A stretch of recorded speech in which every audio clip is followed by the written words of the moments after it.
En gros, une charte, c'est de protéger des valeurs dites fondamentales pour notre société. Par exemple, au Canada, il y a la Charte canadienne des droits et libertés qui prévoit un droit aussi simple que la liberté d'expression. À titre d'exemple, au Québec aussi, on a une Charte des droits et libertés. Puis cette charte-là nous protège contre les discriminations selon certaines caractéristiques.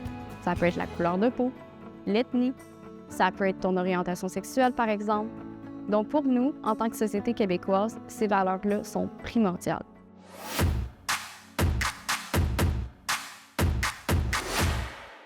Une convention, c'est un accord entre plusieurs pays sur un sujet précis. Par exemple, il y a la Convention sur les droits de l'enfant qui prévoit certains droits aux enfants partout dans le monde, comme le droit à la participation.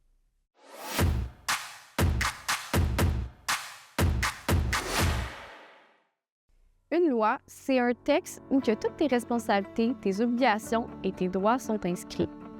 On pourrait dire le Code civil du Québec, la loi de la protection de la jeunesse, puis by the way, c'est une loi d'exception.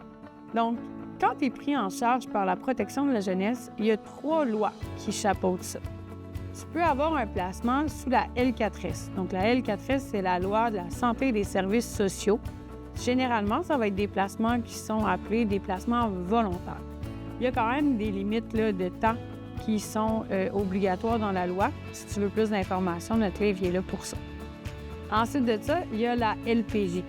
Plus souvent, les gens ils vont être sur cette loi-là. Donc, c'est la loi de la protection de la jeunesse. Dans cette loi-là, tu retrouves 2 types de placements. Les placements volontaires et les placements ordonnés.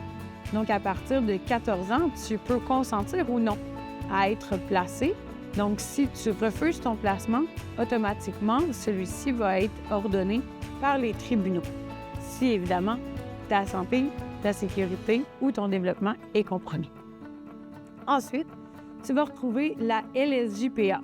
La LSJPA, c'est un petit peu différent parce que c'est des placements ordonnés en vertu de la loi sur le système de justice pénale pour adolescents et adolescentes. C'est lorsque tu as commis un délit ou un crime. Ces placements-là, comme je l'ai dit, sont toujours ordonnés et limités dans le temps également.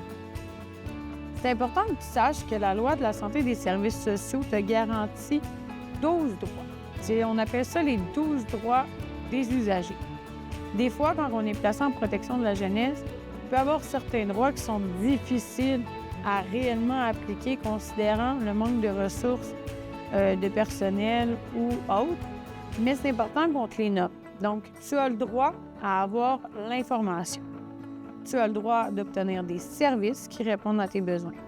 Tu as aussi le droit de choisir ton professionnel ou ton établissement.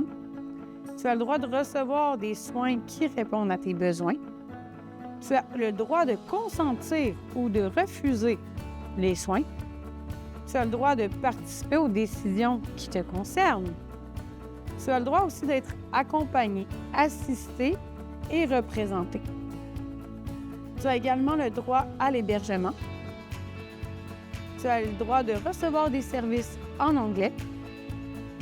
Tu as le droit d'accès à ton dossier d'usager. Tu as le droit à la confidentialité de ton dossier. Et finalement, tu as le droit de porter plainte. Quand la DPJ reçoit un signalement, elle doit évaluer si elle retient ou non le signalement pour savoir s'il y a bel et bien un motif de compromission qui met en péril la sécurité ou le développement de l'enfant. Pour ce faire, elle doit se baser sur 4 facteurs importants. Le premier, c'est de savoir est-ce que la nature, la gravité et la chronicité, ainsi que la fréquence des faits signalés sont récurrents. Ensuite de ça, on doit voir au niveau de l'enfant, de ses caractéristiques personnelles et de son âge. Ensuite, on doit voir la capacité et la volonté aussi des parents de mettre fin à cette situation de compromission. Finalement, on doit voir quelles sont les ressources disponibles dans le milieu familial pour venir en aide à l'enfant et, évidemment, à ses parents. Si on évalue qu'effectivement, il y a un motif de compromission, on va retenir le signalement et on va procéder à l'évaluation du dossier. Généralement, va durer une 30 à 60 jours.